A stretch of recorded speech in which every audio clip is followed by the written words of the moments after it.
of the pole hoisting authority. Their official task was to organize the emperor's hunting and fishing trips, but it was their unofficial duties that struck terror in the court. It was rumors surrounding the death of one of the emperor's brothers that first gave rise to stories about the flying guillotine. But when the body was found, the head was missing. The emperor's assassins were presumed to have done the deed, but no one knew how. I heard about flying guillotine when I was little, mainly from magazines, martial arts novels, as well as movies and TV. The flying guillotine appeared in them all.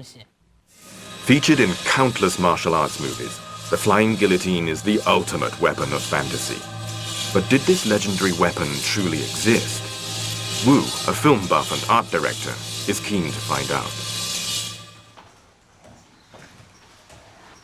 The problem is that no one has ever seen a real flying guillotine, so Wu decides to design one for himself.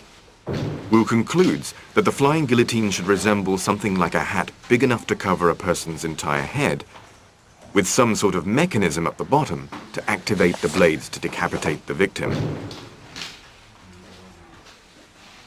Consolidating all available folk legends and descriptions of the flying guillotine, and adding a little imagination of his own, Wu works out a design diagram for the mysterious weapon. The entire design should be like this. There's a cover on top and a soft back below, and it's underneath where you find the mechanism. Wu's recreation is comprised of 3 movable blades. A pull of the rope snaps the spring-loaded blades shut. It's an elegant design, but will it work? There's only one way to find out. Wu takes his drawings to a workshop where craftsmen can turn his design into reality.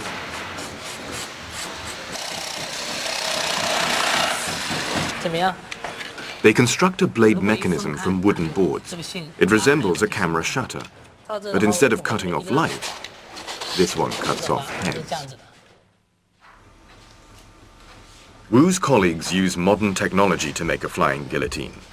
But was technology 250 years ago in the Qing dynasty up to the job? Wan Xiaoqun, a researcher at the Chinese Academy of Military Science, has no doubt. The killing principle is based on the blades, and such blades could be constructed. In the Qing dynasty, it would have been possible to construct such a flying guillotine. This is the flying guillotine that we made.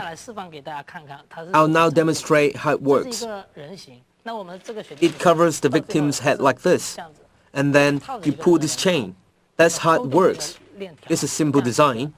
There's the top, a cloth back in the middle, and the most important part, where the mechanism and the blades are located. How do these blades work? They work when you pull on this chain from afar. I'll demonstrate for you. When you pull on the rope, the blades all converge inwards. Building it is one thing, but how in the world do you get this onto someone's head? Kung Fu master Ken Yeung needs all his 30 years' experience to discover the answer. I think, other than throwing in the normal way, another method would be to lift up and toss it onto someone's head from above. Throwing strength and accuracy are the first things that need to be practiced. Timing is also crucial, as the victim won't just stand there to be targeted.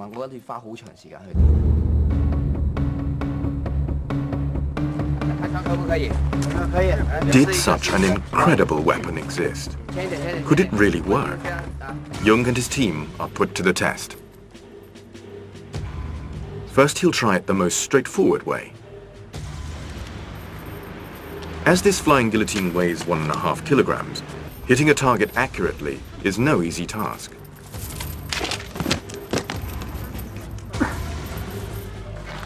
But after repeated attempts, Yeung concludes that it can be done. Wrist power needs to be great. You also need a strong arm and good accuracy. If you manage all 3, you've got a good chance of success. Jung reckons that warriors in ancient China would have been skilled in leaping. He thinks they may have deployed the flying guillotine while in mid-air. With the aid of a trampoline, Jung's assistant attempts to do just that. He's a trained stuntman, but even he finds it difficult.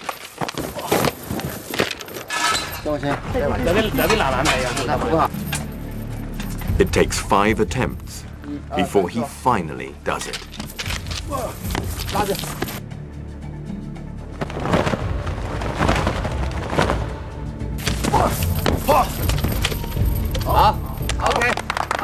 You need a certain level of kung fu skill before you can master the flying guillotine. A lot of rigorous training is needed. Emperor Yongzheng had the motive. His craftsmen had the knowledge. His assassins had the skill. But did the flying guillotine ever really exist?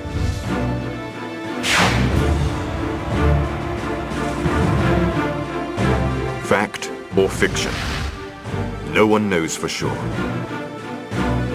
Only one thing is certain. If Chinese craftsmen did build the legendary flying guillotine, it would have been the ultimate kung fu killer.